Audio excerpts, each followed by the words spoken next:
बंगाल के 698 बूथों पर पुनर्मतदान जारी। लोगों में वोटिंग को लेकर दिख रहा उत्साह। केंद्रों पर सुरक्षा कड़े इंतजाम। सुप्रीम कोर्ट में दिल्ली सरकार की याचिका पर सुनवाई आज। केंद्र का अध्यादेश रद्द करने की मांग, अंतरिम रोक लगाने का अनुरोध। भारी बारिश से दिल्ली का बुरा हाल। सीएम केजरीवाल ने बुलाई बैठक। यमुना के बढ़ते जलस्तर पर होगी चर्चा। 72 साल के हुए रक्षा मंत्री राजनाथ सिंह, पीएम मोदी समेत कई नेताओं ने दी जन्मदिन की बधाई। सावन का पहला सोमवार आज। महाकाल की हुई भस्म आरती। शिव मंदिरों में उमड़ा भक्तों का सैलाब।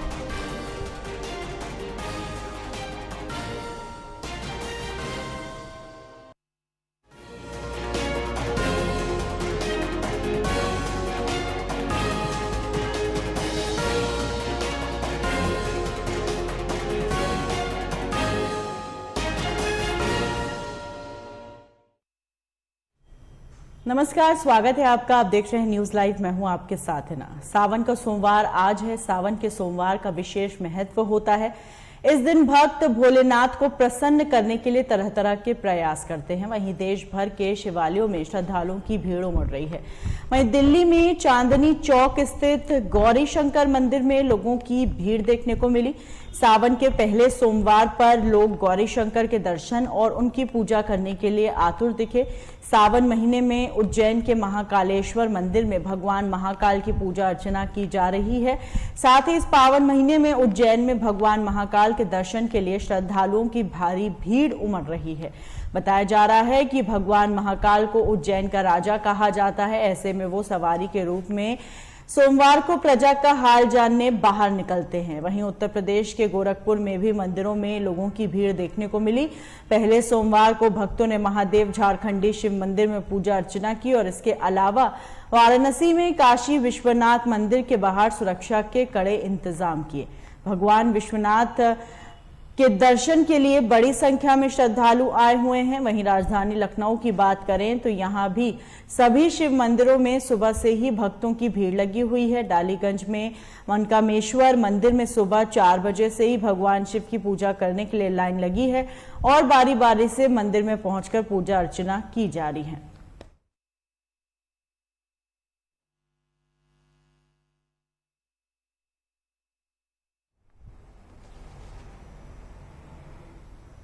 सावन का आज पहला सोमवार है। गोरखपुर में मानसरोवर मंदिर में सुबह से भक्तों का तांता लगा हुआ है। भगवान भोलेनाथ को जल, भांग, धतूरा, बेलपत्र चढ़ाने के लिए लोग लाइनों में लगे हुए हैं। इस मौके पर हमारे संवाददाता पंकज श्रीवास्तव ने मानसरोवर मंदिर की स्थिति का जायजा लिया। आइए दिखाते हैं आपको।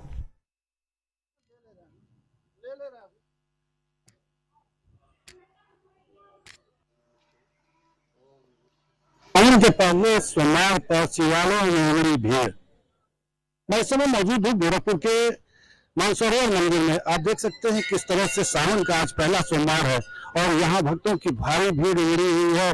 बाबा भोलेनाथ के दर्शन के लिए, उनको जल चढ़ाने के लिए दूध, बेलपत्र, फूल, माला ये सब चढ़ाए हुए आ रहे हैं। भक्तों की भारी भीड़ देखी जा सकती है। इस समय जो है यहाँ पर लगी हुई है लंबी लंबी कतारें। यही हाल अगर देखा जाए तो झारखंडी मंदिर का भी है।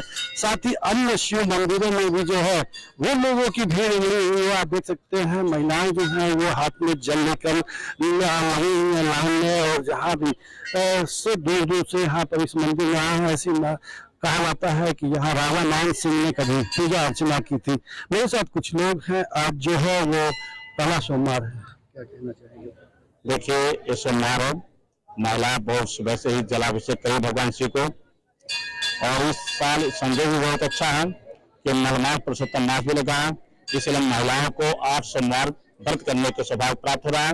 और जो भी महिलाएं अपनी मनोकामना के अनुसार व्रत रहती हैं, पूजा अर्चना बंधन करती हैं, सबकी उनकी मनोकामना भगवान शिव जी पूरा करते हैं। भगवान शिव सबकी मनोकामना को। आप देख रहे हैं किस तरह से छोटी छोटी बच्चियां भी जो है वो लाइन में लगी हुई है। कहाँ से आई? बहुत एक्साइटेड है भगवान शिव की पूजा को लेकर।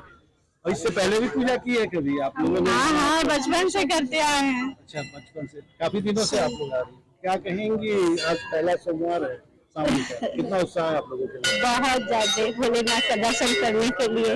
तो कुल मिला के ये कहा जा सकता है कि बाबा भोलेनाथ के दर्शन के लिए जो भीड़ उमड़ी है उससे साफ जाहिर होता है कि सावन के सोमवार को लेकर लोगों में खासा उत्साह देखा जा रहा है।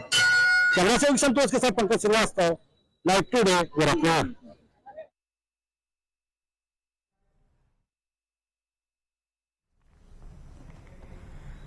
गाजियाबाद में भी सावन के पहले सोमवार को लेकर जस्सीपुरा में स्थित प्राचीन दूधेश्वर नाथ मंदिर में भक्तों की काफी संख्या में भीड़ दिखाई दे रही है, जिसके चलते सुरक्षा व्यवस्था को मजबूत रखा गया है और पहले के मुकाबले कांवड़ लेने आने वाले भक्तों की संख्या भी 30 से 40% तक बढ़ गई है। मंदिर परिसर में महिलाओं और पुरुषों के लिए अलग अलग व्यवस्था भी की गई है, जिसकी वजह से पुलिस की टीम द्वारा लगातार निरीक्षण किया जा रहा है। कांवड़ मार्ग से लेकर मंदिर तक की सुरक्षा व्यवस्था का जिम्मा पुलिस कमिश्नर अजय कुमार मिश्रा खुद निरीक्षण करते हुए देखा जा रहा है।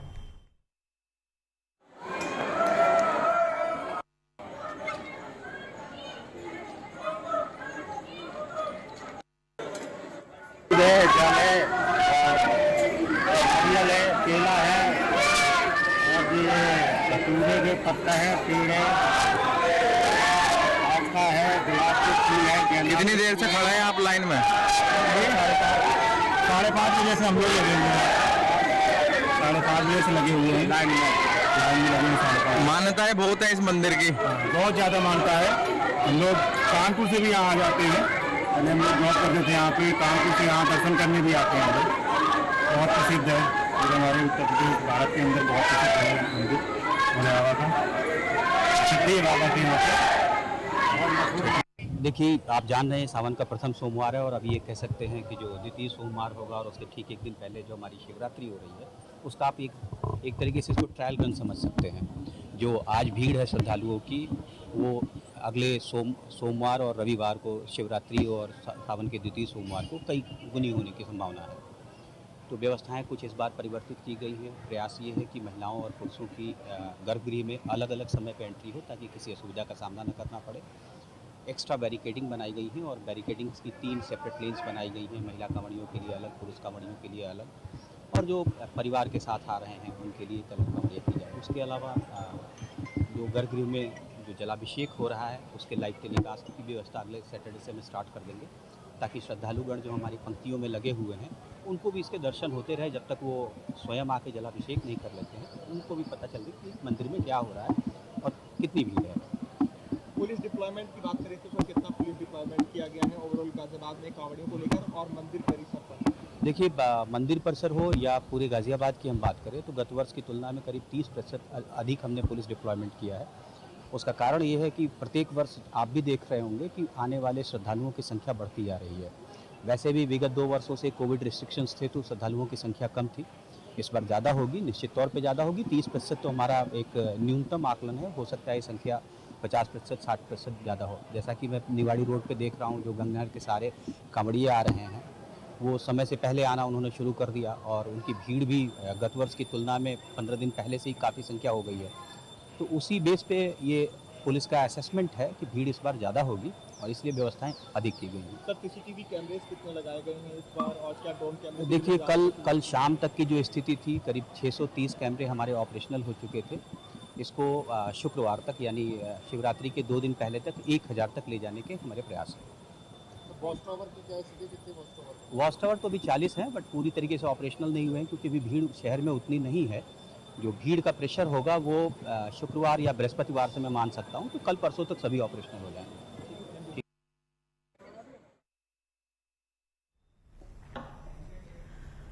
सावन के पहले सोमवार के अवसर पर फर्रुखाबाद के ऐतिहासिक शिवालयों में सुबह से ही भक्तों का तांता लगा हुआ है। भक्त भोले बाबा को अपनी भक्ति से प्रसन्न करने के लिए उनका जल अभिषेक कर रहे हैं, उन्हें पुष्प, बेलपत्र और धतूरा अर्पित कर रहे हैं।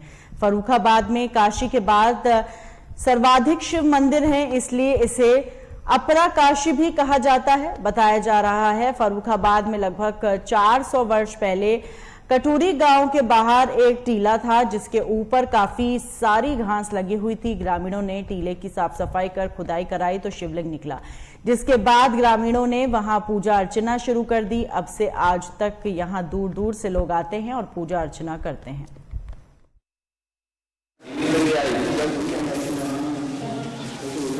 शंकर जी से हमारी मान्यता है, तो इसलिए हम मतलब जैसे अपनी श्रद्धा जिसकी है उस हिसाब से अपना काम करता है भगवान शंकर जी के लिए। तो शिव हैं तो शिव के लिए मतलब सभी की श्रद्धा है अपना, कोई किसी के लिए आता है, कोई इच्छा रखता है, कोई इच्छा रखता है। तो अपनी इच्छा की मन्नत जो मांगते हैं वो मन्नत पूरी करने के लिए हम भगवान के पास आते हैं, भगवान का दर्शन करते हैं और भगवान के ऊपर जलाभिषेक वगैरह करते हैं। आप कहाँ से? हम पाली से आए हैं, हरदोई डिस्ट्रिक्ट के। मेरा नाम है डॉक्टर अर्चना पांडे, बद्री विशाल डिग्री कॉलेज में मैं वहाँ पर पढ़ाती हूँ, फरुखाबाद से। मंदिर आई आपका मंदिर की यहाँ का हमने महात्म्य इसका सुना बहुत ही ज़्यादा। अभी हम ये पिछले श्रावण मास में आए थे, इसके बाद ये दूसरी बार आए हैं। हमें यहाँ पर आकर के एक अजीब सी दैवी शक्ति का आभास हुआ और फिर से आने का मन हुआ। बस इतना ही हम इसके बारे में जानते हैं। लोग इनको मतलब बैठने के लिए कोई भी मुराद मांगते हैं तो वो पूरी होती है। जब पूरी होने पर ये कुंडलियां हैं ये लग जाती हैं तो उसकी मुराद पूरी होती है। ये भीम शंकर राव से पुकारा जाता है। ये पुत्री से मंदिर पुकारा जाता है, भीम शंकर के हिसाब से पुकारा जाता है। ये भीम शंकर क्यों पुकारा जाता है? क्या इसलिए पुकारा जाता है कि जो पांडव थे उधर से आए थे तो उन्होंने यहाँ पर इनको मतलब यहाँ पधार के गए थे। भीम पधार के गए पांडव, जब उनका वनवास खत्म हो गया तो यहीं आके उन्होंने विश्राम किया थे एक रात के लिए, तो यही उनको मतलब पधार के गए थे। इसलिए की विशेषता है कि ये निकले हैं भीम शंकर राव के नाम से ये जाने जाते हैं। इसका इतिहास ये है कि बरसों मतलब यहाँ पर झाड़ी हुआ करती थी, इस मंदिर से झाड़ी हुआ करती थी तो एक गाय चरने के लिए आती थी वहाँ पर। यहाँ पर उन्होंने सतानंद तिवारी को सपना दिया, गाय में छुट जाया करती थी तो सतानंद तिवारी को सपना दिया कि हम यहाँ हैं, हमको खोदो निकालो। भोलेनाथ ने कहा, फरगाबाद की सतानंद तिवारी ने ये बुलवाया तो भोलेनाथ निकले। उसके बाद उन्होंने ये निर्माण कराया, मंदिर का निर्माण कराया। उसके बाद अब उनकी करीब 8वीं पीढ़ी है और हमारी भी 8वीं पीढ़ी है।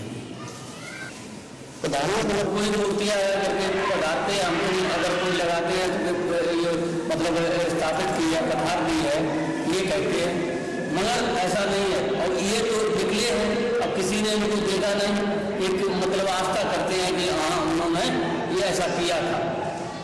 गाय का क्या किया था? गाय मतलब ये नचुड़ जाती थी यहाँ पर, हमारे जो पुरखा थे वो बताया करते थे। इसका ऐतिहासिक जो है वो यही है विशेषता। वो गाय आके चरने आया करते थे, वो यहाँ पर मतलब नचुड़ जाया करती थी, मतलब दूध उसका निकल जाया करता था। तो गांव वालों ने सबने मिलकर तो वो देखा। उसके बाद तिवारी महाराज सपना वालों का ये बात आए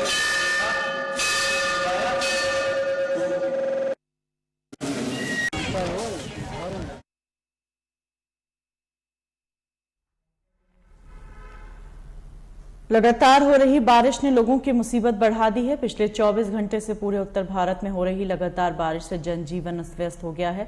यातायात भी बुरी तरह से प्रभावित हो गया है। एक तरफ जहां लोगों के घरों, सड़कों और अन्य जगहों पर पानी भरा हुआ है, वहीं दूसरी तरफ पहाड़, फ्लाइट, ट्रेनों पर भी इस बारिश का खासा असर देखने को मिल रहा है। उत्तर भारत में जम्मू कश्मीर, पंजाब, हरियाणा और उत्तर प्रदेश में हो रही बारिश से अब रेल और सड़क मार्ग पर भी इसका असर देखने को मिल रहा है। मुजफ्फरनगर से अंबाला की तरफ जाने वाली कई ट्रेनें रद्द कर दी गई, जिनमें इंटरसिटी एक्सप्रेस ट्रेन जो दिल्ली से चलकर अंबाला तक जाती है उसको भी रद्द कर दिया गया है। मुजफ्फरनगर रेलवे स्टेशन पर ही रोक दिया गया है, वहीं कई ट्रेनों का रूट डाइवर्ट किया गया है। अनुमान सूत्रों से कंट्रोल के जरिए 45 की इंटरसिटी को 18:14 पर आई, यहाँ उसको रोककर उसकी सवारियाँ 04459 पैसेंजर में शिफ्ट किया गया है, क्योंकि सहारनपुर और अंबाला के बीच में किसी ब्रिज पर रेलवे ट्रैक पर पानी ओवरफ्लो हो रहा है। और शालीमार आपकी इंटरसिटी जो 4681 सुपर बोली जाती है, उसकी भी संभावना जताई जा रही है कि वो भी रद्द रहेंगी इधर आगे सेक्शन में। टोटल कितनी ट्रेन और कितनी रेलों पर प्रभाव पड़ा है? अब तो लगभग सभी ट्रेनों पर प्रभाव पड़ेगा जो सहारनपुर से आपके अम्बाला जम्मू की तरफ जाती हैं। अच्छा, लगभग कितनी सवारियां थी इस ट्रेन में? जो ट्रैक पे जो है ना अम्बाला और जम्मू, उसके अम्बाला के और सहारनपुर के बीच में जो नदी का कोई ट्रैक है, वहाँ पे वाटर फ्लो ओवर हो रहा है, जिसकी वजह से, बारिश की वजह से लगातार लगभग कितनी सवारियां थी जो इस ट्रेन से दूसरी ट्रेन में भेजी गई हैं? इस ट्रेन से 45-21 की लगभग मेरे ख्याल से 1800 करीबन पैसेंजरों को इसमें शिफ्ट किया गया है। क्या कल भी किसी तरह की ट्रेन रद्द रहेगी? हाँ बिल्कुल रहेगी। आपकी छत्तीसगढ़ है, अमृतसर से आपकी बिलासपुर, फ्रंटर मेल है, वो अम्बाला से वाया पानीपत जाएगी। और आपकी 45 बाई इंटरसिटी है, 4682 सुपर है, और आपकी 46 शालीमार रहेगी। तो यूँ कहेंगे भारी बारिश की वजह से रेल यातायात पूरी तरह से ठप हो गया? बिल्कुल जी। अच्छा, जैसे इस वक्त कांवड़ यात्रा चल रही है, हरिद्वार की तरफ भी लगातार ट्रेनें लगाई गई है, एक्स्ट्रा ट्रेनें भी लगाई गई हैं, उनका किस तरह का जो है इसमें प्रभाव रहेगा? उन पे कोई प्रभाव नहीं रहेगा इस बारिश का, वो सुचारू रूप से चालू है। हमारे यहाँ से डीएम बोलते थे जिसको जी 044-3 और वापसी में 044-4, उसको आगे बढ़ा गया सहारनपुर से हरिद्वार तक।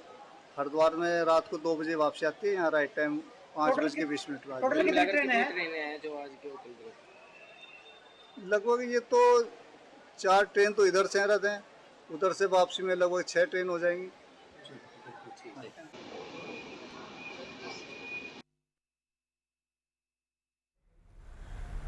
उत्तर प्रदेश के मैनपुरी में रेप, डकैती और मर्डर जैसी घटनाएं थमने का नाम नहीं ले रही। ताजा मामला भोगांव थाना क्षेत्र का है, जहां एक नाबालिग लड़की के साथ दरिंदे ने दुष्कर्म जैसी जघन्य घटना को अंजाम देकर वो फरार हो गया। वहीं किशोरी को जिला अस्पताल में भर्ती कराया गया, जहां उसकी हालत नाजुक बताई जा रही है। वहीं सूचना पर पहुंची पुलिस ने पूरे मामले की जांच की और तहरीर के आधार पर मामला दर्ज कर आरोपी की तलाश शुरू की।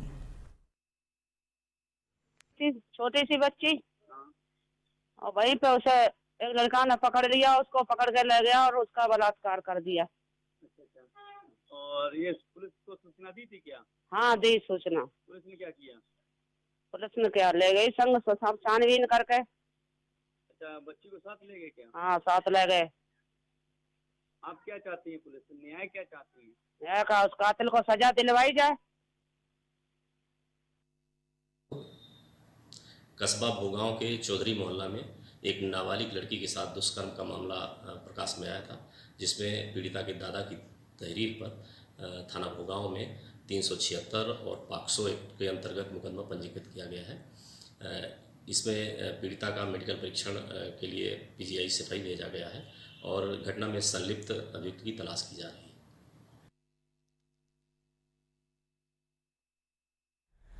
इन्हीं खबरों के साथ बुलेटिन में फिलहाल इतना ही। दीजिए इजाजत।